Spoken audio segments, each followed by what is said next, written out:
கடைசி மாதத்துல ஜனவரி மாதத்துக்குரிய ஒரு வாக்குத்தத்தமாக இந்த கடைசி வாரத்துல கர்த்தர் பேசுகிறார். உன்னோடு போராடினவர்களை நீ தேடியும் காணாதிருப்பாய். யாரெல்லாம் உங்களுக்கு விரோதமா போராடுறாங்களோ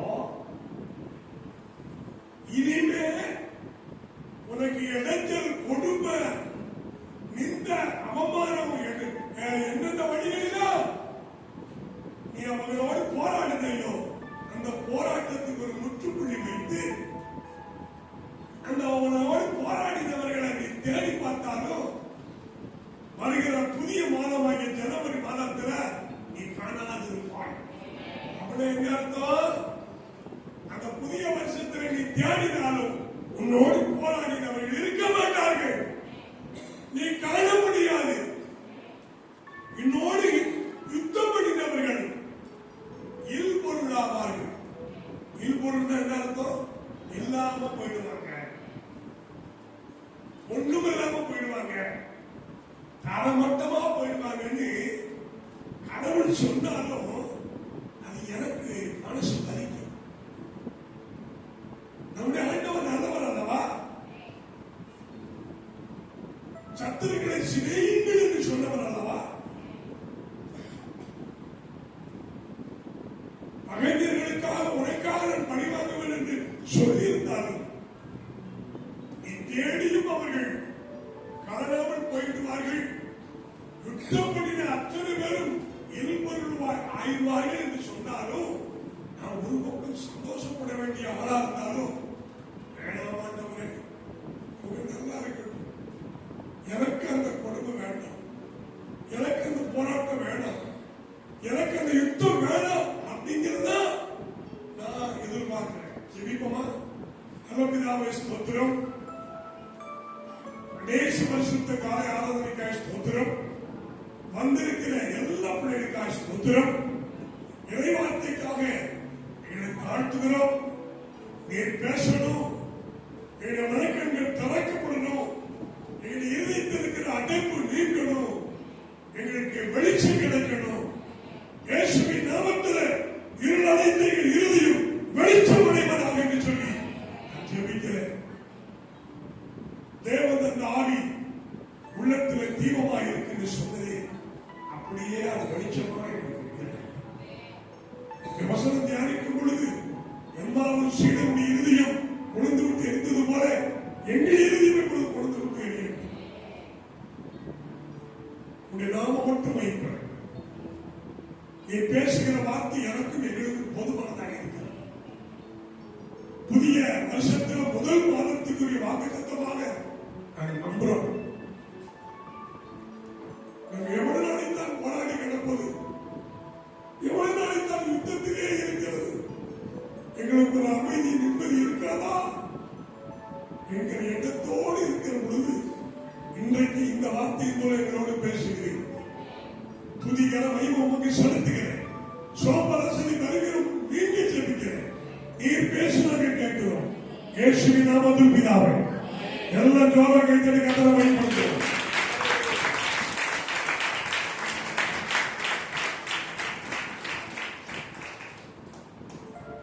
நல்லா கவனமாக கேட்கணும். நான் எனக்கு பிரசங்கம் பண்ணணும்னு வைத்தியனுடைய தகப்பனாருக்காக நான் ஆலஞ்சபத்துக்காக தான் போனேன், மறுநாளுக்காக தான் போனேன். நிறைய அலைச்சல்கள் இருந்தாலும் கண்டிப்பா போகணும் போனேன். ஆனால் எதிர்பாராத நிலைமையில அந்த போதகர் இவர் என்னுடைய ஆலோசனையை கொடுப்பான்னு சொன்னார். நான் அங்கு போவதற்கு முன்னாடி மரணத்தின் காரியங்களை சொல்லணும்னு நினைச்சேன்.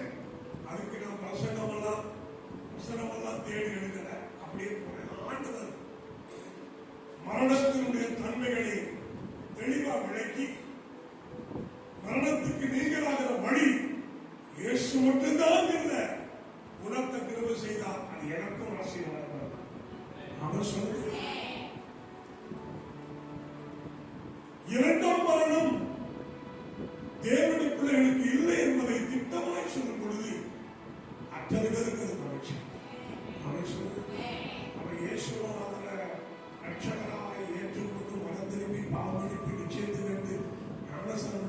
எத்தனை பிள்ளைகளுக்கு என்ன கிடையாது? நரகம் கிடையாது. இரண்டாம் மரணமாகி நரகம் கிடையாது. இதை விட மகிழ்ச்சியான செய்தி உலகத்தில் இருக்க முடியாது. நமக்கு நம்பிக்கை, எனக்கு நரகம் கிடையாது, மோட்சம் இருக்கு. ஆனா அந்த மோட்சத்தை இழந்துடக்கூடாது என்பதற்கு தான் இன்னைக்கு இந்த வசனங்களை தியானத்துக்கு பார்ப்போம். நமக்கு நிறைய இருக்குது கன்ஃபார்ம். ஆனா மோட்சம் இருக்கு, ஆனா கன்ஃபார்மா அப்படின்னா அதுதான் இன்னைக்கு ஆலோசனை. அவர் சொல்லுது நம்மளாருக்கும் மோட்சம் இருக்கு, ஆனா அது கன்ஃபார்ம் ஆனதுல தியானம் செய்யணும்.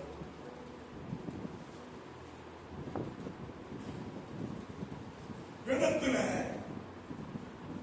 சாலோமோனுக்கு ஞானம் கொடுக்கப்பட்ட பின்பு தென் தேசத்து ராஜஸ்திரிகளெல்லாம் இந்த சாலோமோனுடைய ஞானத்தை பாராட்டி புகழ்ந்து வெகுமதிகளை கொடுக்கிற அளவுக்கு அந்த இஸ்ரவேல் நாட்டை தேடி தேடி வந்தாங்க.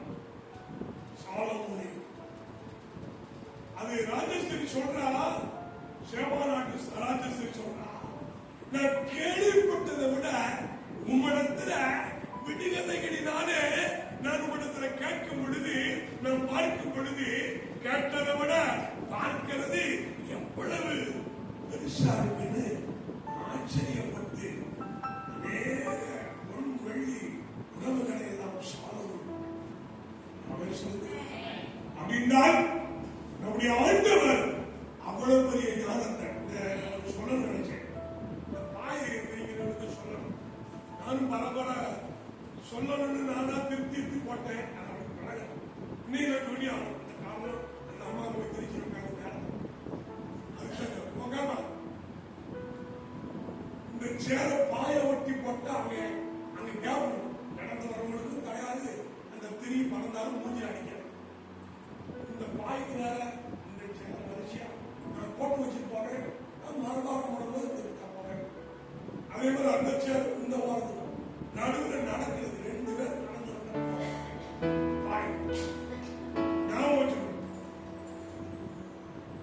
என்னோட வருஷம் பண்ணும்போது எந்திரிச்சு போன உடனே அது எனக்கு மைண்ட்ல டைவர்ட் பண்ணும். மறுபடியும் செய்தி கொடுத்து அந்த சாலோமோனுடைய ஞானத்தை சேபா நாட்டு ராஜஸ்திரி வந்து பார்த்த பொழுது, விசாரித்த பொழுது, விடுதலையினாலே சாலோமோனுடைய ஞானத்தை டெஸ்ட் பண்ணும் பொழுது அவர் சொல்றார், நான் கேள்விப்பட்டதை விட நான் பார்த்தது அவ்வளவு பெருசுன்னு. வெள்ளி உடைமைகள், பொன் உடைமைகள் சாலமோன் மகிழ்ந்து போனான். அவர் சொல்லுங்க. அப்படி என்றால் சாலமோனுக்கு கிடைச்சது ஞானம். உனக்கு முன்னையும் பின்னையும் உனக்கு நிகரான ஞானம் உள்ளவன் இருக்க மாட்டாங்கிற அளவுக்கு கடவுள் ஞானத்தை கொடுத்தார். அந்த ஞானம் கொடுக்கப்பட்டது உண்மைதான் என்பதற்கு வேதத்தில் ஒரு சம்பவமும் இருக்கு. அது இந்திய அரசாங்கமா இருந்தாலும், அது சினிமா துறையா இருந்தாலும், வேற எந்த ஒரு டிபார்ட்மெண்டா இருந்தாலும், சாலோமோனின் ஞானத்தை பாராட்டின அந்த சம்பவத்தை குறித்து தெளிவாக அதை நான் சொல்றேன். நீங்க உள்ள போங்க. நான் சொல்றதை காட்டிட்டு நீங்க வீட்டு போய் படிக்கணும். ஒரு வீட்டுல 2 விபச்சார ஸ்திரீகள் இருந்தாங்க. தோல் வியாபாரம், சரீரத்தை வியாபாரம். அவர்களுக்குள்ள சண்டை சச்சரவுலாம் வரல. அந்த வீட்டுல ஒன்னா பொங்கிறது, ஒன்னா திக்கிறது, ஒன்னா படுக்கிறது, ஒன்னா ஜாலியா இருக்கிறது. ஆனா ஒரு நாள் இந்த 2 விவசாயிகளுக்கு இடையில ஒரு போராட்டம் வந்துருச்சு. அவளும் விபச்சாரம் பண்ணிட்டு வந்து அதே வீட்டுல தங்க, இவளும் விபச்சாரத்துல போயிட்டு வந்து தங்க, 2 வருமானத்தை வச்ச வீட்டுக்கு தேவையான அத்தனை வாங்க சாப்பிட ஜாலியா. அவளும் கர்ப்பம் தரிச்சிட்டான், இவளும் கர்ப்பம் தரிக்கப்பட்டான். விபச்சாரிகளும் கர்ப்பஸ்திரிகளாக அந்த வீட்டுக்குள்ள குடியிருக்கிறார். உலகம் பார்த்துக்கிட்டே இருக்கு. ஒருத்தி பிள்ளைய பார்த்துட்டா, அது ஆண் பிள்ளை. அப்பா யாருன்னு தெரியாது. ஒரு 3 நாள் கழிச்சு இன்னொருத்தையும் பிள்ளை பார்த்துட்டா, அதுவும் ஆண் பிள்ளை. அதுக்கு அப்ப யாரு தெரியும். இந்த 2 பேரும் 2 ஆண் பிள்ளைகளை பெற்று அங்கே படுத்திருக்கிறார். அதுல ஒருத்தி இரவில தூக்க கலக்கத்திலே பிறண்டு படுக்கிறோம்னு நினைச்சு தான் பெத்த புள்ள மேல அமைதி படுத்து செத்து போச்சு.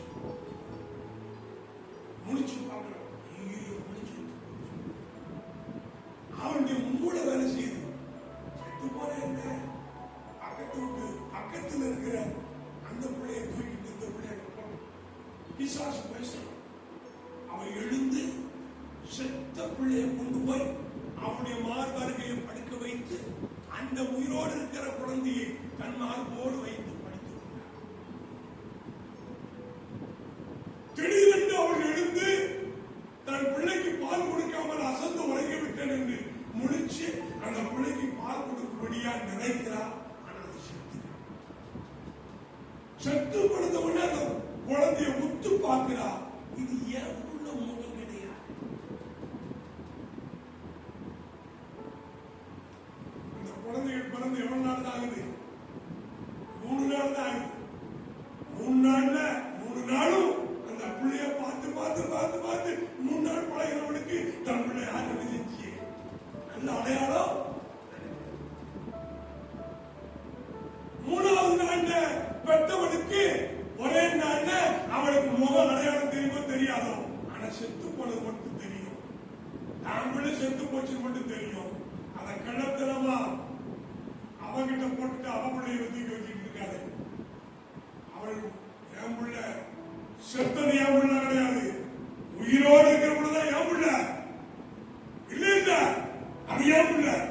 2 பேரும் விழுந்து வெடிக்கிறதுக்குள்ள பயங்கரமான ரகட. உயிரோடு இருக்கிற பிள்ளை என் பிள்ளைங்க. இல்ல இல்ல உயிரோடு இருக்கிற பிள்ளை என் பிள்ளை. 2 சண்டையும் நாரி தெருவுக்கு வந்துருச்சு. சண்டைகள் கூடிட்டார்கள். 2 பேரும் போராடினார். ஒருத்தி நியாயத்துக்கு போராடுகிறார், இன்னொருத்தி அநியாயத்துக்கு போராடு. இந்த சம்பவத்தில் நீங்க புரிஞ்சது என்னன்னா, ஒருத்தி நியாயத்துக்கு போராடுறா, இன்னொருத்தி அநியாயத்துக்கு போராடுறா. யார் அநியாயம்? பிள்ளையை சாவுத்த பொம்பளை அநியாயத்துக்கு போராடுறா. பிள்ளையை உயிரோடு வச்சிருந்து 3 நாளா வளர்த்திருப்பாள் அவள் நியாயத்துக்கு போராடுறா. இப்ப இங்க இவர்களுக்கு ஏற்பட்ட போராட்டம் என்னன்னா, நியாயமான போராட்டம், அநியாயமான. இந்த 2 பொம்பளை இங்கதான் இருக்கீங்க. நீங்க ஏமாற போச்சுக்கிறாங்க.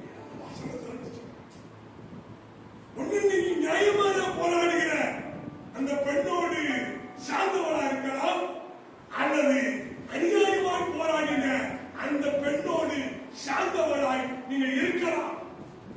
நான் உங்களை இருக்குன்னு சொல்லல, சரத்தின்படி சண்டையின்படி சொல்றேன். நீங்க ஒண்ணு புரியுங்க. ஆண்டவரே, இந்த சரித்திரத்தை இந்த சம்பவத்தை வைத்து என்னுடைய போராட்டம் நியாயமா இருக்கா இல்ல என்னுடைய போராட்டம் அநியாயமா இருக்கான்னு உங்களுடைய மனச்சாட்சி உங்களுக்கு தெளிவா சொல்லும். நீங்க எப்பொழுதும் நியாயத்துக்கு போராடுகிற மக்களாக சொல்லுங்க, சத்தமா சொல்லுங்க. நான் நியாயத்துக்கு போராடுகிறவனாய் இருப்பேன். இதுதான் ஆண்டவர் இன்றைக்கு எதிர்பார்க்கிற சக்தி. உங்களுக்கு பிடிக்கல, நீங்க ஏற்றுக்கொள்ளுங்க. இன்னையிலிருந்து நான் நியாயத்துக்கு இருப்பேன். எம்ஜிஆருடைய சினிமா படத்துல தோத்துக்கிட்டு இருக்கிற பக்கம் ஒருத்தர் இருப்பான், திடீர்னு இங்க ஜெயிக்கிற பக்கம் தாண்டிடுவான். அந்த மாதிரிலாம் நம்ம இருக்கக்கூடாது. எப்பயுமே நியாயத்துக்கு தான் இருக்கணும். சொல்லுங்க, நம்முடைய ஆண்டவர் நியாயம் அவர் பக்கம் இருக்கு. சாத்தான் அநியாயமான அவன் எப்பொழுதும் அநியாயத்தை செய்யும். நம்முடைய தேவன் நியாயத்தை செய்யும். எங்கள் தேவன் பக்கம். அப்பொழுது இந்த சத்தியம் உங்களுக்கு பலிக்கும். உங்கள் போராட்டம் நியாயமானதாக இருந்தால் அவர்களை தேடியும் காணாதிருக்கும்படி கர்த்தர் உங்களுக்கு அளித்தார். கர்த்தர் உங்களுக்கு நீதி செய்தார். கிறிஸ்தவர்கள் தான் மன்னிக்கு கடமைப்பட்டவர்கள் தான், நாம் ரட்சிக்கப்பட்டவர்கள் தான், ஆண்டவரிடத்திலிருந்து பாவ மன்னிப்பு அடைந்தவர்கள் தான். ஆனாலும் நாம் யார் பக்கம் இருக்க வேண்டும்? பணம் இருக்கிற பக்கமா, வசதி உள்ள பக்கமா, படிச்சவங்க பக்கமா, சொத்து வச்சிருக்கிற பக்கமா, அதிகாரம் வச்சிருக்கிற பக்கமா? எப்பொழுதும் நியாயத்துக்கு பக்கமாக சொல்லுங்க. நீங்க வீட்டில் படிக்கணும்னா 1 ராஜாக்கள் 3ஆம் அதிகாரம் 16-28 வரை இப்ப வாசிக்க வேண்டாம், குறிச்சு வச்சுருங்க. வீட்டில் வைப்பாங்க. 1 ராஜாக்கள் 3:16-28 வரை நான் சொன்ன இந்த பிள்ளைகளின் சம்பவம் இருக்கு.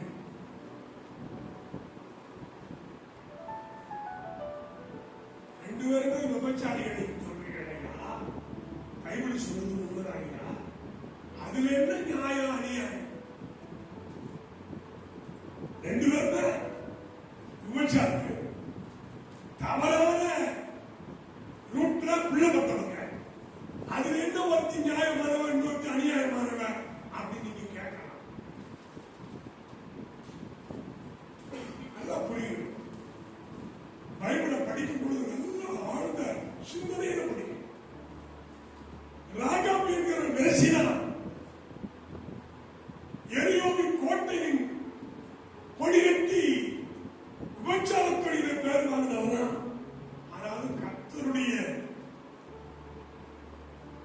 பிள்ளைகள் பட்டணத்தை வேறு பார்க்கும்படி யோசுவாவின் தலைமையில அனுப்பப்பட்டாலும் அவர்களை பாதுகாத்து, அவர்களை போஷித்து, பராமரித்து, அவர்கள் உயிருக்கு ஆபத்து வரக்கூடாது என்கிற நல்லெண்ணத்தோடு ஜன்னல் வழியாக இறக்கி எதிரிகளுக்கு தப்பாய் ரூட்டை சொல்லி அவர்களை வேறு பக்கம் திருப்பி இவர்களை வந்து சாய் உங்கள் நாடு போங்க. உங்கள் தேவனுக்கு எனக்கு தெரியும், உங்கள் தேவனை குறித்த பயம் இந்த ஜனங்களுக்கு இருக்குன்னு தெரியும். நானும் ஒரு விபச்சாரிதான். ஆனா என் அண்டையில வந்ததுனால உங்களை எப்படி காட்டி கொடுப்பேன்? உங்கள் உயிருக்கு ஆபத்து வருவதற்கு எப்படி துணை போவேன்? உங்களை காப்பாற்றுதான் என் வேலை. அந்த இஸ்ரவேலின் தேவனுடைய பிள்ளைகளாகிய அவர்களை காப்பாற்றினார். ஆனா அவர்கள் வேசி வீட்டுக்குள்ள வந்திருந்தாலும், அவள் வேசி என்று தெரிந்திருந்தாலும், நாங்கள் இந்த பட்டணத்தை அனுப்பி வரப்படுது.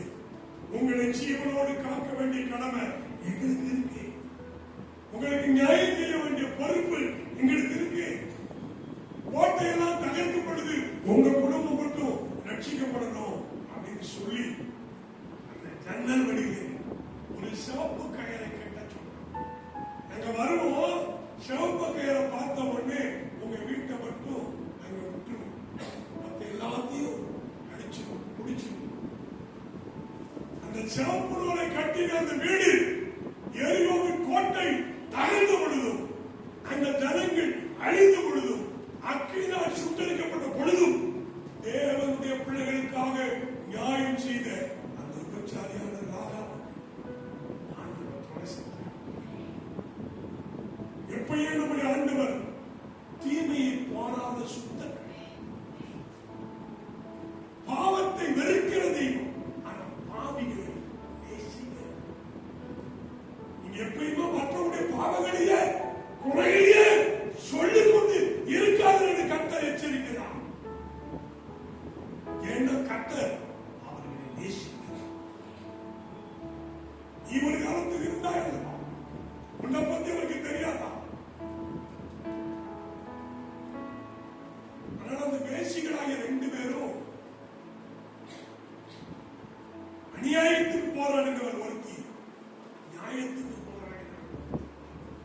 தேவன் விபச்சாரியா இருந்தாலும் நியாயத்துக்கு போராடுகிற பக்கம் சப்போர்ட் பண்ணுவார்.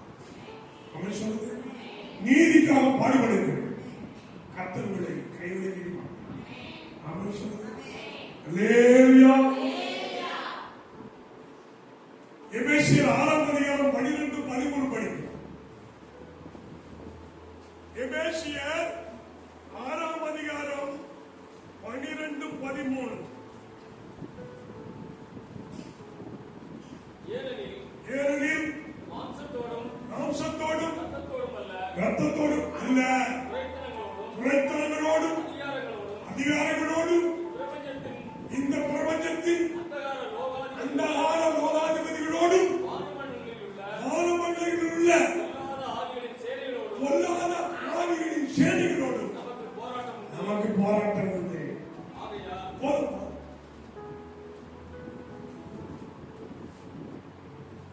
கிறிஸ்தவ வாழ்க்கை என்பது போராட்டம். ஐயா இப்படி தெரிஞ்சா நான் யாசனால வந்திருக்க மாட்டேனே, யாசு கோயிலுக்கு வந்திருக்க மாட்டேனே. இங்கேயுமா போராட்டம், அங்கதான் போராட்டம், அங்கதான் கஷ்டம், அங்கதான் இந்த, அங்கதான் அவமானம், அங்கதான் பசி, அங்கதான் பட்டினி, அங்கதான் இடவு. இங்க வந்தா நல்லா இருக்கும் நினைச்சு நீங்கள் உலகத்தில் உங்களுக்கு போராட்டம் உண்டு, உபத்திரம் உண்டு, திடமுடன் சொல்றீங்க. அது எப்படி? அப்போஸ்தலன் பவுல் சொல்றாரு, நான் நல்ல போராட்டத்தை போராடினேன், ஓட்டத்தை முடித்தேன், விசுவாசத்தை காத்துக்கொண்டேன். இந்த உலக மக்கள் போராடுகிறார்கள். ஆண்டவருடைய பிள்ளைகளாக நாமும் போராடுகிறோம். நம்முடைய போராட்டம் வேறு, அவருடைய போராட்டம் வேறு. நம்ம போராட்டம் எல்லாம் நல்ல போராட்டம், அவங்க போராட்டம் எல்லாம் அநியாயமான போராட்டம்.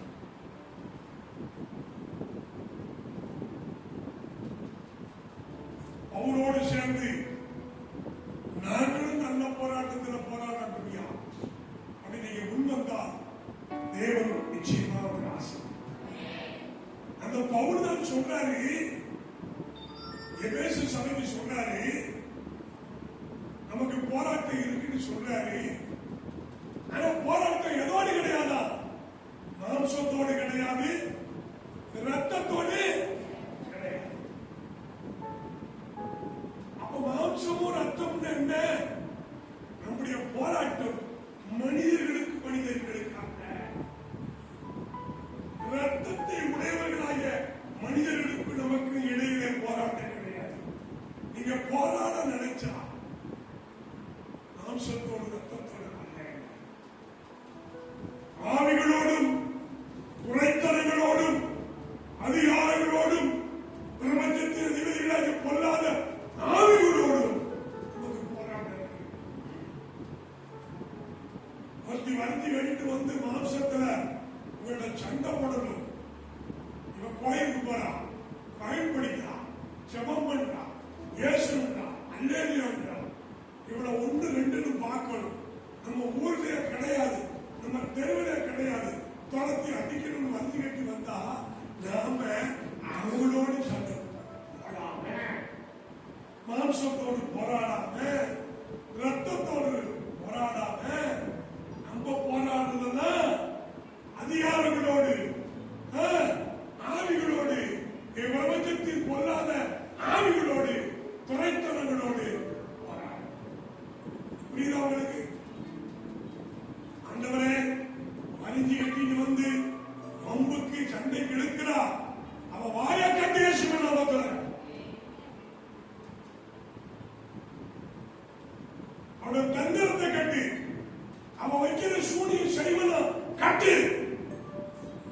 உங்களுக்கு சக்தி கத்தர் கொடுத்திருக்கிறார். முதல்ல நம்பணும். நீங்க அப்படி ஜெபம் பண்ணிட்டீங்கன்னு வச்சுக்கோங்க, அவளால என்ன உங்களுக்கு வயிறு கம்முன்னு இருக்கா?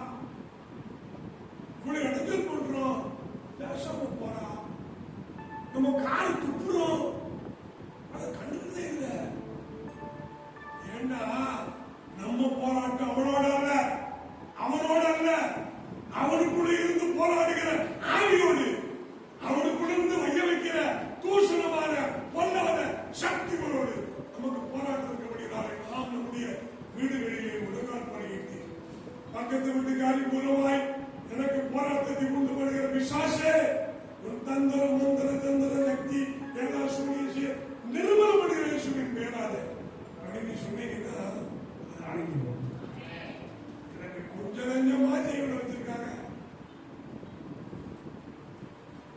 நம்முடைய ஊழியத்துக்கு கொஞ்சம் நெஞ்சமா விரோதமா செஞ்சிருக்காங்க. இந்த சபையை கட்டுவதற்கு எவ்வளவு மந்திரவாதிகளை நேரடியா வந்துட்டு போறாங்க. கோழிக்குள்ள வெள்ள சாவலுக்குள்ள மந்திரம் வச்சு அடிச்ச மணலுக்குள்ள புதைச்சு வச்சுட்டு போறாங்க. எல்லாம் காரிச்சேர சர்ச்சை கட்டப்படாதபடி பச்சை கலையத்துக்குள்ள மந்திர தத்தனவளை வச்சு முட்டை வச்சு தீட்டு துணி வச்சு ஒரு குரண்டி செடிக்குள்ள மூடி மறைச்சு வச்சாங்க. கத்த வெளிப்படுத்தின 40 நாள் ஜபம் பண்ணி முடிக்கிறோம், வெளிப்படுத்தினார். அந்த இடத்தை சுத்தப்படுத்திட்டு அதை எரிச்சுட்டு அப்புறம் அந்த ஆலயத்தை கட்டி குடிச்சு இன்னும் அந்த ஆலயம் வளரக்கூடாதுன்னா இன்னும் போராடுறாரு. இந்த கல்லின் மேல் சபையை கட்டுவேன், பாதாளத்தின் வாசல்கள் மேற்கொள்வதே இருக்கிற வாசனம் ஆதித்ய சபையில் இருக்கு. இந்த திருச்சபை நீங்க அதைத்தான் பார்க்கிறீங்க, நான் தேவனையே நீங்க சூனிய செய்வனை வச்சவங்களை தான் பார்க்கிறீங்க. நான் தேவனை தேவனுடைய வார்த்தையை பார்க்கிறேன். உன் மக்கள் 1000 1000 பேர் கொடுத்தாலும் அது உனக்கு அறியாது. அந்த வசனத்தை நம்புறேன். நமக்கு சில நேரத்தில் தெரியாது, நமக்கு ஏன் இந்த கஷ்டம், நமக்கு ஏன் இந்த பாடு, நமக்கு ஏன் இந்த வியாதி, நமக்கு ஏன் இந்த மரணம், நமக்கு ஏன் இந்த ரொம்ப இணைஞ்சது அப்படின்னு தெரியாது. அவங்களுக்கு தெரியும், நம்ம வச்சப்பட்டா மறுத்துச்சு எடுத்து கிட்டக்கு தூக்கிட்டு போறாங்க, கஷ்டப்படுறாங்க, செத்துருவாங்க. அப்படி தேவனுடைய குரலானது உன்னோடு போராடினவர்களை நீ தேடியும் காணாது. இதுவரைக்கும் உன்னோடு போராடினவர்கள் இருந்தால் அடுத்த மாதத்தில் நீ தேடி காண முடியாது. உன்னோடு யுத்தம் பண்ணவர்கள் இருவர்களாவார்கள்.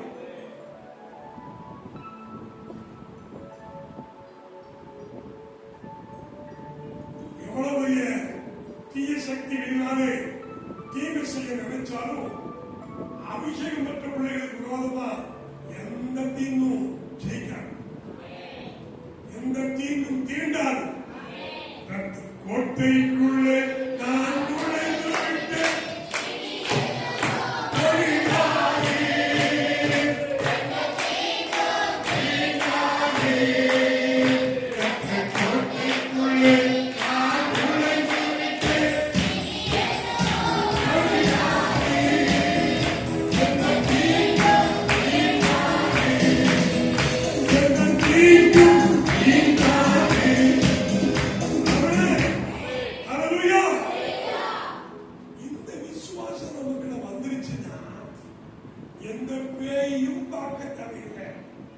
சூனியத்தையும் பார்க்க தேவையில்லை. எவ்வளவு பெரிய செய்வனை வைக்கிற கோடாரிக்காரனை பார்த்தாலும் நமக்கு பயம். இந்த ஊரில் மதிப்பான், அவங்களுக்கு தெரியும் இவற்றை மோத முடியாது, மோதல் தப்ப முடியாது. சாமி ஐயா தெரியாதவங்க தான் பேசிக்கிட்டு இருப்பாங்க, தெரிஞ்சவங்க பேசணும். 1001 நாள் ஒரு எலுமிச்சம் பழத்தை வச்சிருந்தா எவ்வளவு நாள் வைக்க முடியும்? ஒரு வாரம் வைக்க முடியும். ஆனா அந்த எலுமிச்சம் பழம் 1001 நாள் வைக்க முடியும். ஒவ்வொரு நாளும் அந்த எலுமிச்சம் பழத்தை வச்சு பூசை பண்ணணும். ஒரு நாள் அல்ல, ஒரு மாசம் அல்ல, ஒரு வருஷம் அல்ல, 3.5 வருஷம். 1001 நாள், 1000 நாள் வரைக்கும் ஓதி 1001வது நாள் ஓதுனா எலுமிச்சம் பழம் உருளுது. அம்பாசமுத்திரம் சிவசேகரம் கிராமத்திலே தங்கம் என்கிற அந்த அம்மாவுடைய புருஷனாகிய முருகா பாண்டிக்கு செய்வன ஜெயிச்சிருச்சு. மலையாளத்து மந்திரம் ஆயிரக்கணக்கான ஏக்கர் ஒரே நாள்ல நிலக்கடலை போட்டு காய்ஞ்சிருச்சு. மாட்டு பண்ணை ஆட்டு பண்ணை வச்சிருந்தாரு. மாட்டு பண்ணையில் உள்ள மாடெல்லாம் ஒரே நாள்ல செத்து போச்சு. ஒரே நாள் ஆட்டு பண்ணையில் இருக்கிற ஆடுகள் செத்து போச்சு. நீங்க அப்படி ஒரு சூழ்நிலை இருந்தா உங்களுக்கு எவ்வளவு பயம் இருக்கும். ஒரே நாள காஞ்சி வச்சு, ஒரே நாள் மாடு போச்சு, ஒரே நாள் ஆடு போச்சு. பெத்த பிள்ளை ஒரே நாள்ல சேர்த்துட்டா கொண்டாட்டி படுத்தபடிக்கு சீரியஸா கிடக்கும். பண்ணிக்கிறது நம்ம சாமியெல்லாம் கூப்பிட்டு ஆவாது நினைச்சு சிவசேனத்து பக்கத்துல கருத்தப்பள்ளியில் இருக்கிற கிராமத்தில் 2 தேவாலயங்கள் இருக்குன்னு அவருக்கு தெரியும். பெரிய ஆலயம் போகும்போது ஆசி செஞ்சுட்டு போனார். இவர் போய் உட்கார்ந்துருக்கிறார். பின்னாடி யாரும் என்ன குரங்கு ஏது குரங்குன்னு ஒரு கழுதிங்க அவங்க எல்லாம் கரெக்டா பிச்சு வச்சு விஷமசி போட்டு கொண்டு இவர் துக்கத்தோடு வந்துட்டார். மறுவாரம் அந்த சர்ச்சுக்கு போகும்னு சிஎஸ்எல் சர்ச்சுக்கு போயிருக்கார். அவருக்கு கொஞ்சம் பரவாயில்ல. என்னையா எங்கிருந்து வந்தீங்க? அவருடைய பிரச்சனை சொன்னவுடனே அவங்களுக்கு தொடர் அடைஞ்சிருச்சு. ஐயோ இப்படி செய்வன காரியங்கள் எல்லாம் எங்க ஐயர் பாடிச்சு. ஊருக்கு கிழக்க கீழ் ஜாதிகள் குடியிருக்கிற கிழக்க அங்க ஒரு சின்ன ஜபம் வீடு, இந்திய தேவசபை ஜபம் வீடு, இடைக்குளம் கோப்புரையாவுடைய மூத்த மருமகன் டேனியல் பாஸ்டர். அடுத்த வாரம் 3வது வாரம் அங்க போயிருக்காரு. இவருடைய சிவர்கள் எல்லாம் கேட்ட உடனே அவர் உடனே என்னையா அவர் ஞாபகம் மச்சினரு நல்லா பேய் விசாசனம் ஓட்டுவாரு சோமுவாருக்கு தெரிஞ்சு எனக்கு போட்டு கூட்டம் ஒழுங்கு செய்யுங்கள், 3 நாள் கூட்டம் வையுங்கள், நான் வரேன் அப்படின்னு சொல்லிட்டேன். அவர் 3 நாள் கூட்டம் வைக்கிறோம்னா காசு வசதி இல்லையேன்னு சொன்னார். என்னை பத்தி நீங்க கவலைப்பட வேணாம், உங்க கூட்ட செலவு என்னவோ அதை மட்டும் பார்த்துக்கோங்க, எனக்கு ஒண்ணு கொடுக்கணும். இலவசமாய் பெற்ற வளத்தை இலவசமா ஆண்டவருக்காக பயன்படுத்தி சொல்லி உங்களுக்கு அந்த ஏரியா தெரியும். அந்த வழியாய் ட்ரெயின் ரூட் ஒன்று இருக்கு, பஸ் ரூட் இருக்கு. அந்த தண்டவாளத்தை தாண்டின உடனே காட்டுக்குள்ள கருத்துக்குள்ள ஒரு விளக்குன்னு சொல்லி இறங்கணும். இறங்கிட்டு அங்கிருந்து கருத்துக்குள்ள 2 கிலோமீட்டர் காட்டு வழியா நடந்து போகணும். நடக்க கையில சூட்ட எப்பயுமே கன்வென்ஷன் போகும்போது சேவ் பண்றதுக்கு பிளேடு, ரேசரு எல்லாமே கொண்டு ஒண்ணு கூட இல்லாம போக மாட்டேன். அங்க போய் யாருக்கையும் கேட்க மாட்டேன். எல்லாம் அன்னைக்கு கண்ணாடியை அவன் மறந்து போயிட்டு, என்ன கண்ணாடி மோகம் பார்க்கற கண்ணாடிய மறந்து போய்கிட்டு இருக்கும்போது ஊரை நெருஞ்ச இடத்துல ஒரு பனை மரத்துல ஒரு கட்டு தொட்டு எல்லாம் போயிட்டு நம்ம விட்டு வந்த கண்ணாடி இங்க கிடைச்சிருக்கு, பரவாயில்ல. என்னமும் பேசுற குன்றுவேன் அப்படின்னு சொல்லிட்டு இந்த கண்ணாடி எடுத்து பை முடிச்சுட்டு அந்த எதையும் பின்னாடியே வந்துருச்சு. ஆனா எனக்கு தெரியாது, பின்னாடி வந்து எனக்கு தெரியும். அங்க சர்ச்சில் மீட்டிங் நடக்கு, முதல் நாள் மீட்டிங்ல நடக்கு. இந்த எஸ்ஐக்கு அங்க பிசாசாக இருக்கு. ஆம்பல் பண்ணல உட்காந்துட்டு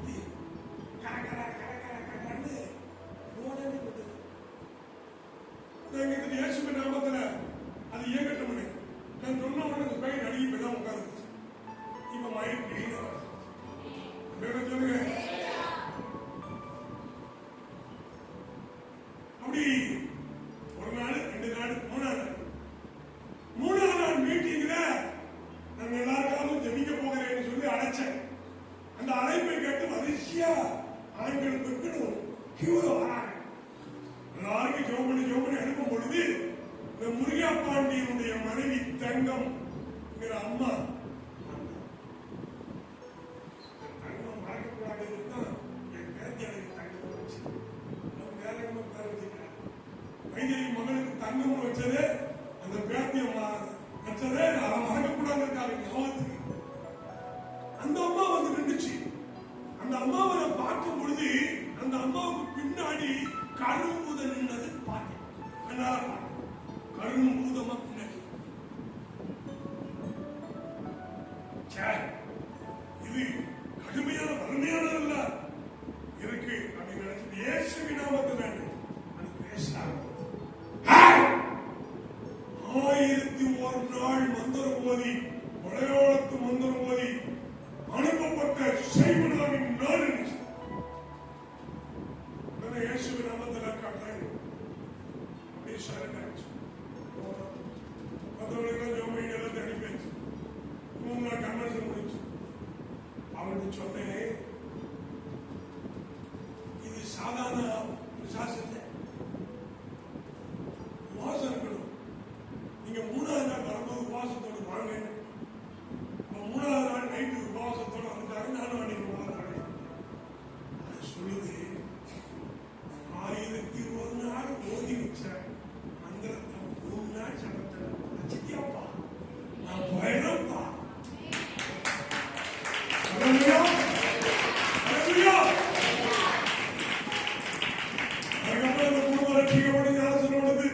அந்த திருச்சபையில் அங்கமாய் விசுவாசியாய் மாறிவிட்டார்.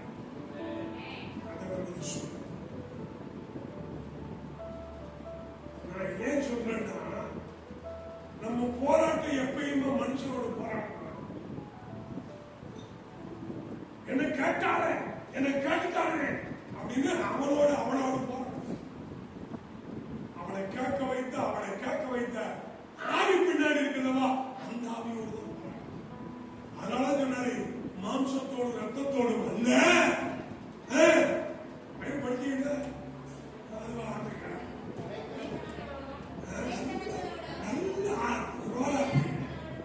நல்ல ரோலாட்டுறீங்க. அப்படியே கேட்கணும்.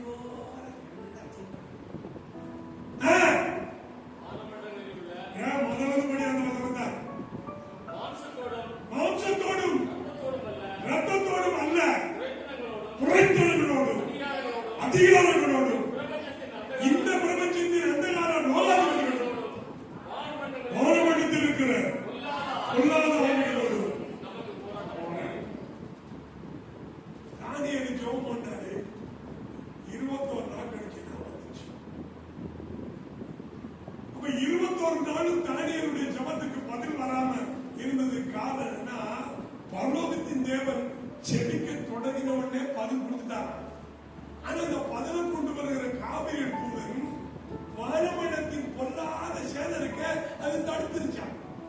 அதனால காபிரியல் தூதனோடு யுத்தம் பண்ணுகிற மீகாவலும் வந்து இந்த வானமண்டலத்தின் பொல்லாதாரோடு சண்டை நடந்து 21 நாள் முடிஞ்சிருச்சு.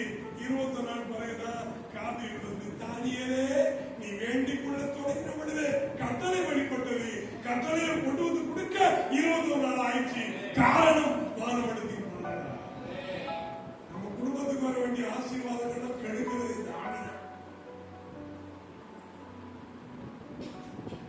இந்த பிசாசுதான் உனக்கு கிடைக்க வேண்டிய ஆசீர்வாதம்.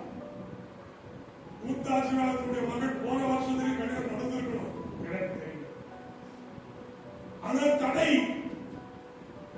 வைத்ததும் எனக்கு தெரியும், ஜெபித்ததும் தெரியும்.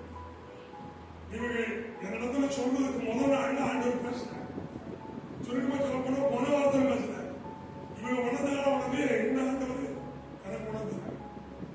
நீ இன்னைக்கு போவ நைட்லயே உனக்கு ஒரு காரியம் செய்யணும் கத்த தீர்க்கிறது சொன்னார். அது அவங்க புரிஞ்சாலும் என் மகன் புரிஞ்சாலும் அன்னைக்கு தான் இவங்களுக்கு உறுதிப்படுத்தி சொல்லியிருக்காங்க. இதுக்கு முன்னாடி யாராலும் மாப்பிள்ளை எடுத்து போயிட்டாங்க. ஆண்டவர் பேசுறபடியே அவங்களுக்கு சாட்சி சொல்லுவாடி எதிர்பார்க்க அவருக்கு சமமா கிடைக்க நம்ம சொல்ல முடியல. வெக்கத்துல வருத்தத்துல சொல்ல முடியாது. நம்முடைய தேவன் நமக்கு அதனால கட்ட சகலத்தை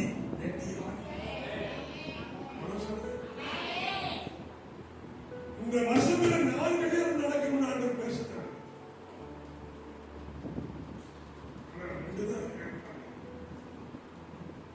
அவிசுவாசங்களினாலும் சிலருடைய குறைபாடுகளினாலும் தேவனுடைய வார்த்தை நிறைவேற முடியாமல் தடைபடுது. நம்ம உணர்வு அந்த மொத்தம் 2 பேர் யாருன்னு எனக்கு தெரியல. 20 மாசமா போராடி என்னுடைய மகனுக்கு காரியங்கள் கைவிட, அவ்வளவு தடை, அவ்வளவு எதிர்ப்பு, அவ்வளவு போராட்டம். சுற்று வட்டாரத்தில் எல்லா பாஸ்டர்களும் என் குடும்பத்துக்கு விரோதமாக தான் பேசியிருக்காங்க, சொல்லியிருக்காங்க. இப்ப இந்த மகன் கூட இந்த திருச்சபைக்கு கத்தர் கொண்டு வந்திருக்கா நான் நம்புறேன். அதனால இங்க போகாத, நீங்க அற்புதம் அவங்க வெளியே குடிக்கி அங்க போ அப்படின்னு சொல்லியிருக்காங்க. என்னை கண்ணோட தோத்திரம் பண்றாங்க. அது என்ன உள்ளுக்குள்ள ஒண்ணு வெளியில வந்து திறந்த மனசா பழகணும், திறந்த மனசா பேசணும். நம்ம சொல்லுங்க, இதுவரைக்கும் நம்ம திருச்சபையின் குடும்பங்களுக்கு யாருக்கும் காடி செஞ்சதே இல்லை. நான் காடி செஞ்சவங்க ஒருவேளை நீங்க நினைச்சிருந்தேன் தாராளமாக சொல்லுங்க. குடும்ப காரியமா இருந்தாலும் ஜப காரியம் இருந்தாலும் நீங்க ஏதாவது சர்ச்சையை பேசுறீங்க, புல்பெட்டு பேசுறீங்க. அதுதான் உண்மையான ஸ்தானம். புல்பெட்டு தான் புனிதமான இடம். இதுலதான் உண்மை பேச முடியும். பொய்ன்னு எங்க நாள் பேசலாம். எப்பயுமே நீங்க கவனமா இருக்கு. நம்முடைய வாயின் வார்த்தை நிமித்தம் இறைவனுக்கு கணக்கு கொடுக்கணும். பேசினா சும்மா கணக்கு தப்ப முடியாது. ஞாபகம் புஸ்தகம் வச்சிருக்கிறார். நான் பேசுற ஒவ்வொரு வார்த்தையும் எழுதியிருக்கிறார். நீ அந்தரங்கமா பேசினாலும், மறைமுகமா பேசினாலும், வீட்டுக்குள்ள பேசினாலும், வெளியில பேசினாலும், எங்க பேசினாலும் கணக்கு அவனுக்கு இருக்கு. நீ வேற மனப்பலாம் சொல்லலாம், ரெக்கார்டு ஒரு நாள் தரலாம். எல்லாவற்றுக்கும் கணக்கு கொடுக்கணும். நீங்க கொடுக்க கூடாது. கொடுக்க கூடாதுன்னா என்ன அர்த்தம்னா கொடுக்கிற அளவுக்கு நீங்க நடந்துக்கணும். அதனாலதான் ஆவி சொல்றாரு, நான் நலம்பரம் ஒன்றும் சொல்லாது இருக்கும்படி என் வாயை கடிவாளத்தால் அடக்கி வைத்திருக்கிறேன். நம்ம ஆளுகளுக்கு பாதி பேருக்கு கடிவாளம் கிடையாது. கண்ணுக்கு கடிக்கு போடு, வாய்க்கு கடிவாளம் போடு கத்த சொல்றாரு. பைபிள் சொல்ற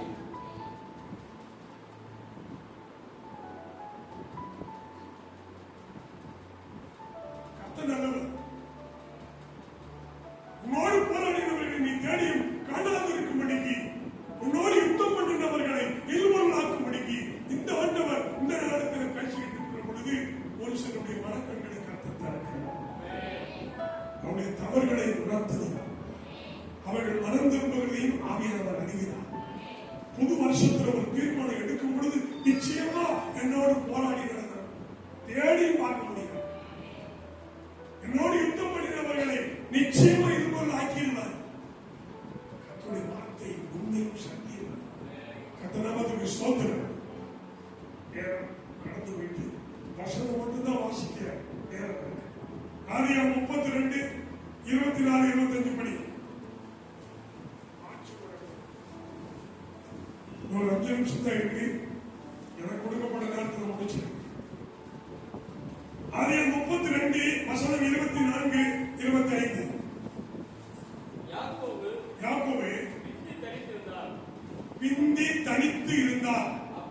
அப்பொழுது ஒரு புருஷன் பொழுது விடியுமளவும் அந்த யாக்கோபோடு போராடி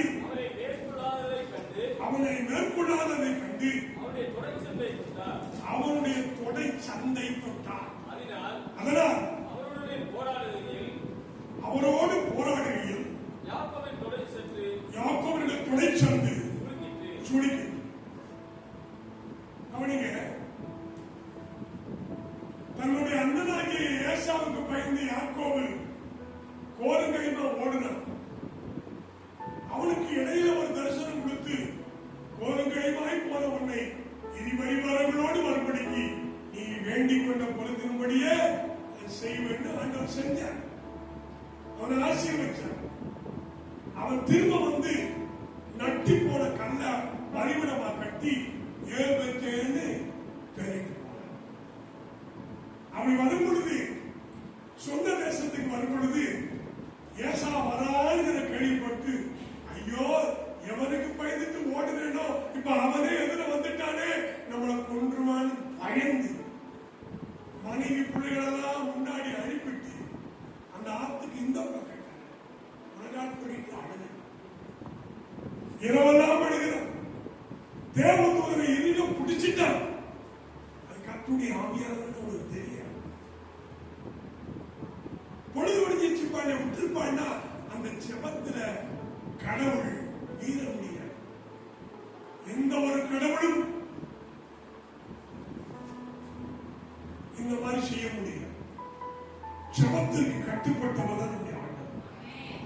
ஜெபம் பண்ண தொடங்கின உடனே தானியேலுக்கு பதில் கொடுத்து நீ வேண்டுவதற்கு நினைக்கிறதுக்கு அதிகமா கிரியை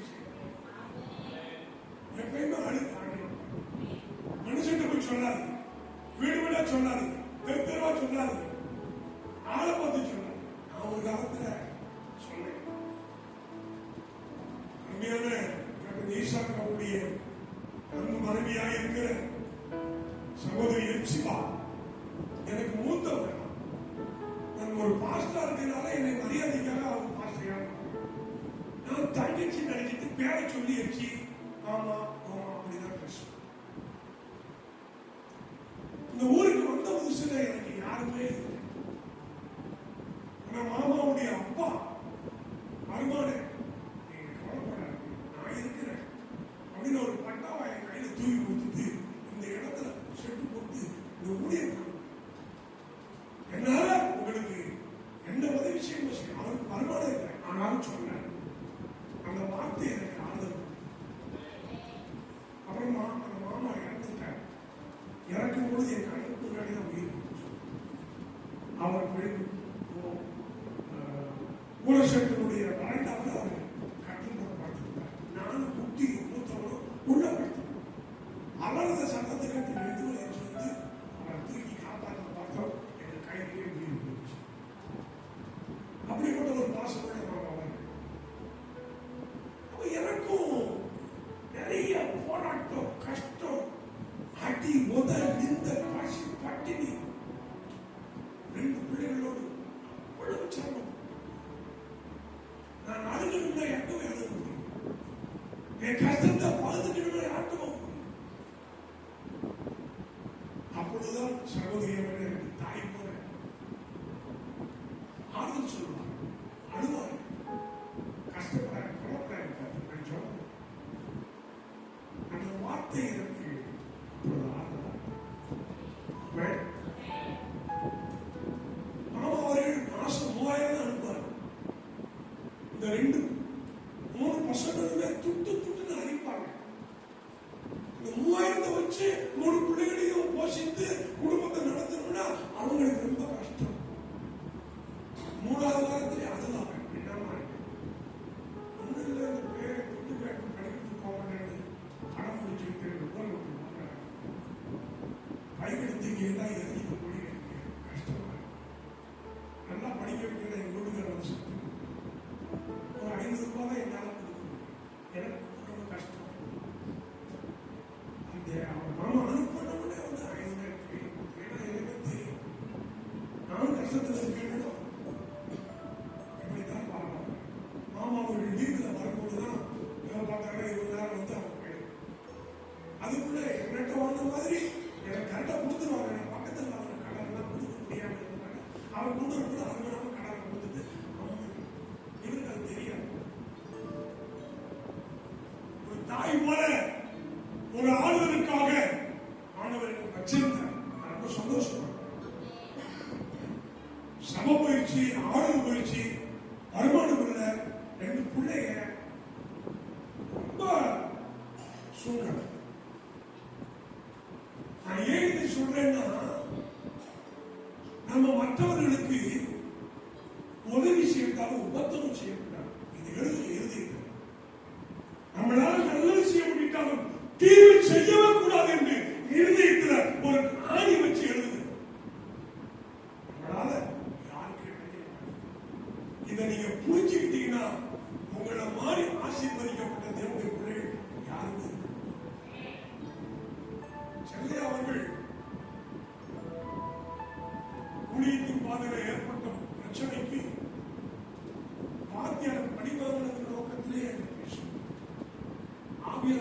கிட்ட பேசுவாங்கன்னா பழி வாங்குறது நடக்கூடிய நீ பண்ண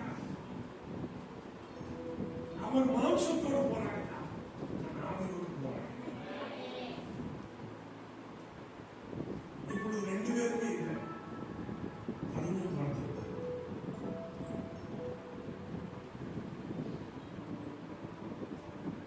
எதிரி விழுந்தா சந்தோஷப்படாதேன்னு பைபிள் சொல்லுது. சில ஆடுகள் பழிவாங்குவார்கள். பழிவாங்கப்பட்டதை பார்த்து மகிழ்வார். நான் ரெண்டையும் கத்த பார்த்து நல்ல இடத்துல தான் நான் நல்லா என்கிட்ட கோடிக்கணக்கில் பணம் இருக்குன்னு தான் மக்கள் நம்புறாங்க. சொல்றேன், என் கூட பழகுவது அண்டண்ட விசுவாசம் வாழ்க்கை எனக்கு இருக்குது. என் கையில வெறும் 2 ரூபா இருந்துச்சு. நான் 1000 ரூபாய் கொடுக்கணும் மருத்துவ எடுப்பேன். நான் நினைச்சேன், எண்ணி பார்த்தா 700 கையிலே அந்த 800 மட்டும் தான் கொடுக்கும். என்ன மாமா இப்படி ஒரு 1000 ரூபாய் கொடுத்தா 500 கொடுக்குற, ஏன் 700 கொடுத்து நினைக்கலாம். இருந்தால் தான் நான் கொடுக்கணும். இதை ஏன் சொல்றேன்னா பெருமைக்காக சொல்ல,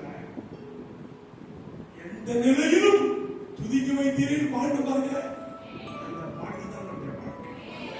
அந்த பாட்டு தான் நம்முடைய வாழ்க்கையின் பயணம். கடந்ததை மறந்துடக்கூடாது. அவ்வளவு தம்பி வீரன் அவர்கள்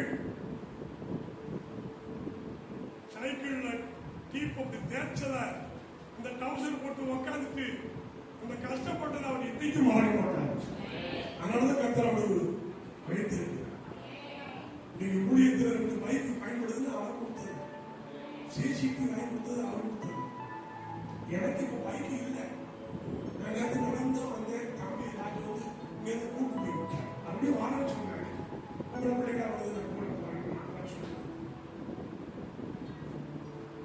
நாளைய தினத்தை குறித்து கவலைப்படுகிறவன் நான் அல்ல, அந்தந்த நாளுக்குரிய பாடுகள் போதும் என்று சொல்லி கொடுத்திருக்கிறாரு. எப்பயுமே சந்தோஷமா இருக்கணும். இருந்தா சந்தோஷம், இல்லைன்னு எப்பயும் சந்தோஷமா.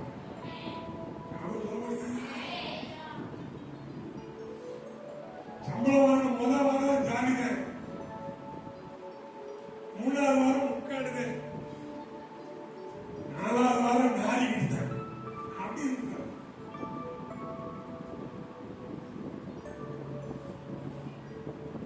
ஆட்டு மந்தையில் ஆடுகள் இல்லாமல் போனால், துன்பத்தில் மாடுகள் இல்லாமல் போனால், வயல்வெளிகளிலே தானியங்கள் விளைவியாமல் போனாலும் நான் கர்த்தருக்குள் மகிழ்ச்சியா. நீங்கள் மகிழ்ச்சியா இருங்க. ஏன்னா அடுத்த மாதத்தில் ஒரு அற்புதம் நடக்கு. என்ன நடக்கு? நீ போராடினவர்களை தேடிய காணாது இருப்பார். உன்னோடு முத்தம் பண்ணினவர்களை இல்பொருளாக்குவார். இந்த வாக்குத்தத்தத்தோட சந்தோஷமா போங்க. வசனம் மட்டும் வாசிக்கிறேன். ஓசியா 12:3-4 வசனம் வழக்கம் சொல்ல மட்டும் வசனம் பண்ணி சொல்லு. ஓசியா 12:3-4.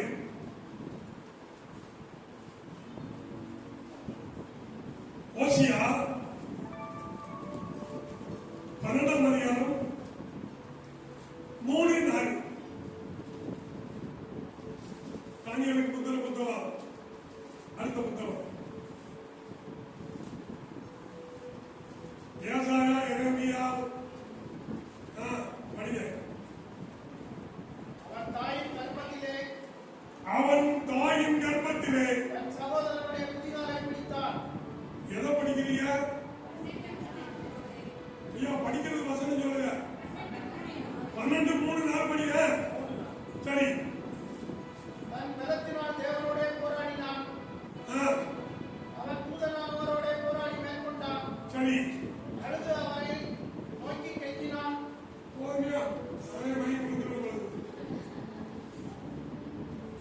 தாயின் கர்ப்பத்திலே போராட்டம். ஏசா யாக்கோவுக்கு போராட்டம். நான் முந்தி பிறப்பேன், நீ முந்தி பிறப்ப, 2 பிள்ளைகளுக்குள்ள ஏற்பட்டாங்க தொல்லை. புரியுங்களா? அந்த ஏசா வரும்பொழுது இந்த யாக்கோவு அந்த போராடி ஜெயிச்சாங்க. ரோமர் 15:32. ரோமர் 15:32 வசனம் தான் சொல்ல முடியும். டக்கு டக்குனு ஒருத்தர் வாசி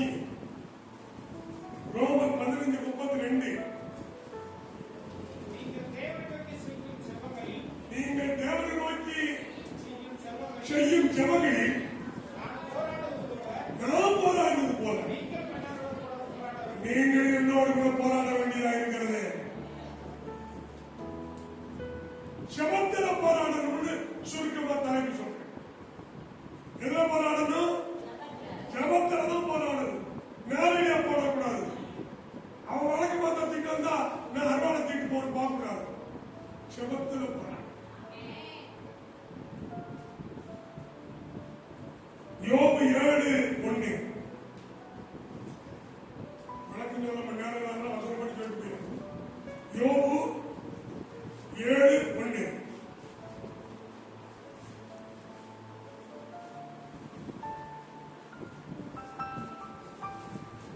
இந்த வாலிப பிள்ளைகளை நல்லா பயன்படுத்தி டக்கு டக்குன்னு வாசிக்கிற அளவுக்கு வல்லன்னா பின்ன குப்பையா குருட்டு போய் புடிச்சிருவாங்க.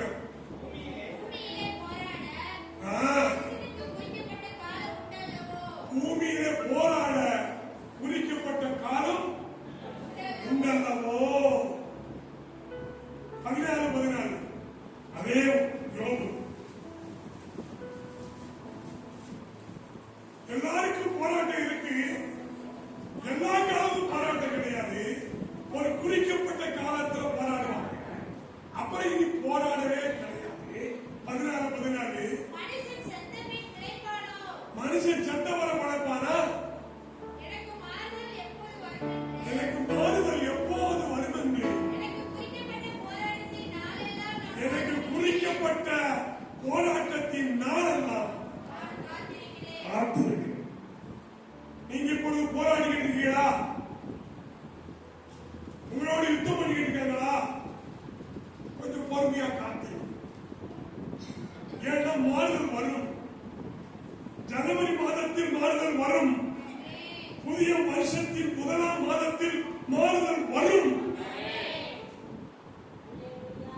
தாங்க முடியலன்னு அழுகிறீங்க, ரத்த கண்ணீர் வடிக்கிறீங்க, நிந்தைய அவமானமும் சகிக்க முடியல, நோயின் விட்டபாடில்ல, செத்துருவோனோடு மரணமே இருக்கு.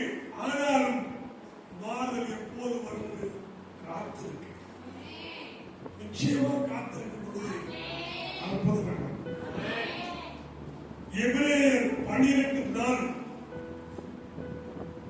முடிக்க போல. எபிரேயர் 12 நாள் நீங்க டக்கு டக்கு எடுத்தா நான் மேல முடிச்சிருக்கோம். பரவாயில்ல, நீங்க சோம்பேறியா இருக்கிறதுனால நானும் தாமதமா பண்ணிட்டு வரேன். ஏன்னா பைபிள்ல ஆசை இல்லை, அதை வாசிக்கிறது கிடையாது, அதை கொண்டு வந்து பைபிள்ல திறக்கிறது கிடையாது. பெரிய ஞானிகள் நினைச்சுக்கிட்டு இருக்கு. ஆமா ஆமா ஆமா 12 நாள் எபிரேயர் பாவத்திற்கு விரோதமாய் போராடுகிறது. ரத்தம் சிந்தப்படத்தக்கதாய் நீங்கள் இன்னும் எழுத்து நிற்கிறீங்க. நம்ம எதுக்கு போராடணுமா? நல்ல போராட்டத்தை போராடன்னு சொல்லியிருக்கிறாரு. ஜெபத்துல போராடன்னு சொல்லியிருக்கிறாரு. இப்போ பாவத்திற்கு எதிர்த்து நின்று போராடணும் சொல்லியிருக்காரு. 3ஆம் வசனம் படிக்கிறார். ஆகையால்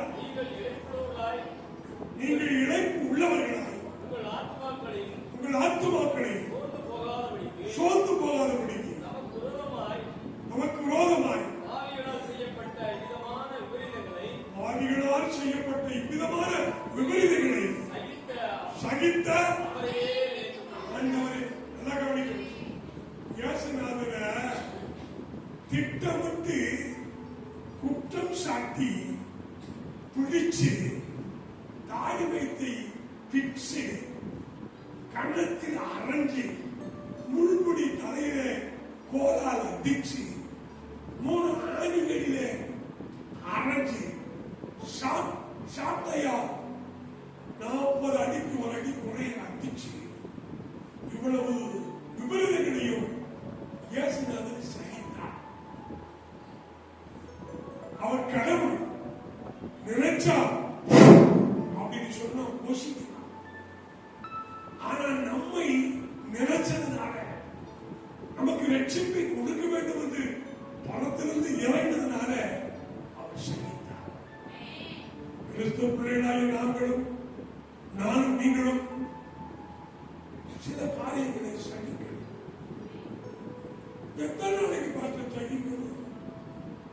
அவனையே நினைத்து நீடிய பொறுப்புள்ளவராக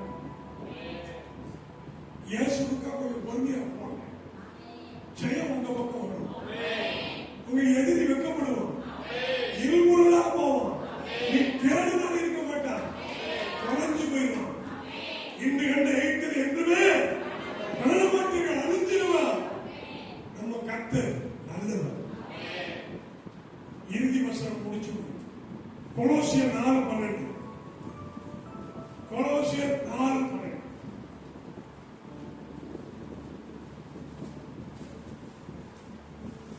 கொலோசியர் 4:12. எப்பாப்பிரா உங்களுக்கு வாழ்த்துதல் சொல்கிறார். எப்பாப்பிரா உங்களுக்கு வாழ்த்து சொல்லுகிறார். உங்களை சேர்ந்தவன் கிறிஸ்துவின் ஊழியக்காரன். அப்படி படிச்சு எனக்கு புரியல. எனக்கு புரியல. நிறுத்தி எப்பாப்பிரா உங்களுக்கு வாழ்த்து சொல்லுகிறான். உங்களை சேர்ந்தவனும் கிறிஸ்துவின் ஊழியக்காரனுமாகிய எப்பாப்பிரா நீங்கள் தேவனுக்கு சித்தமானவைகள் எல்லாவற்றிலும் தேறினவர்களாயும் பூரண நிச்சயம் உள்ளவர்களாயும் நிலைநிற்க வேண்டும் என்று தன் ஜெபங்களில் உங்களுக்காக எப்பொழுதும் போராடுகிறார். இந்த எப்பாப்பிராங்கிறது ஒரு ஊழியக்காரன். அவன் நமக்காக ஜபங்கள்ல போராடிட்டு இருக்கான். நீங்க என்னைக்காவது ஜபத்துல போராடுனீங்களா? ஆமா பாஸ்டர், நான் உண்மை விடுதலை செய்வதற்காக போராடுறேன். ஊழியக்காரனுக்காக விடுதலை செய்வதற்கு காலையில காலையில் 5 மணிக்கு வந்து ஜெபம் பண்ண நீ, உங்க அப்பா ரட்சிக்கப்பட, உங்க அம்மா ரட்சிக்கப்பட, உன் தம்பி ரட்சிக்கப்பட, உன் தங்கச்சி ரட்சிக்கப்பட என்னைக்காவது ஜெபம் பண்ணியா? அப்ப நீ தீமையோடு போராடி இருக்க, நன்மைக்கு போராடல. உன்னுடைய போராட்டம் நல்ல போராட்டமா இருக்க வேண்டும் என்று தீமைக்கு சொல்ற. ஆண்டவரே விடாம போட்டு, கையில போட்டு, நல்லமா போட்டு, இப்படித்தான் வேண்டிக்கிட்டு இருக்கீங்க. தீமைக்குத்தான் வேண்டிக்கிட்டு இருக்கீங்க. ஆனா எப்பாப்பிரா ஜபங்களிலே நமக்காக நன்மைக்காகவே போராடு. நீங்களும் நன்மைக்காக போராடுங்கள். தேவன் உள்ளோடு இருந்து கர்த்தருடைய ஆசீர்வாதம். எழுந்து நிற்போம். நல்லதொரு போராட்டம்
வசனங்களுக்காக ஸ்தோத்திரம். கேட்ட மக்களுக்காக ஸ்தோத்திரம். புதிய மாதத்துக்குரிய வாக்குத்தத்தத்தை இவ்வருஷத்தின் கடைசி ஆராதனையிலே கொடுத்ததற்காக ஸ்தோத்திரம். சமாதானத்தோடு சொன்ன கிருபை செய்யும். ஒருவராகிலும் புதிய வருஷத்தின் முதலாம் மாதத்தில் போராடினவர்களை தேடி காணாத படிக்கும், யுத்தம் பண்ணினவர்களை இருமுறை ஆக்க படிக்கும். என் உண்மையுள்ள தேவன், நன்மை செய்கிற தேவன் எங்களை சமாதானத்துடன் இயேசுவின் நாமத்தில் என் ஆத்துமாவே கர்த்தரை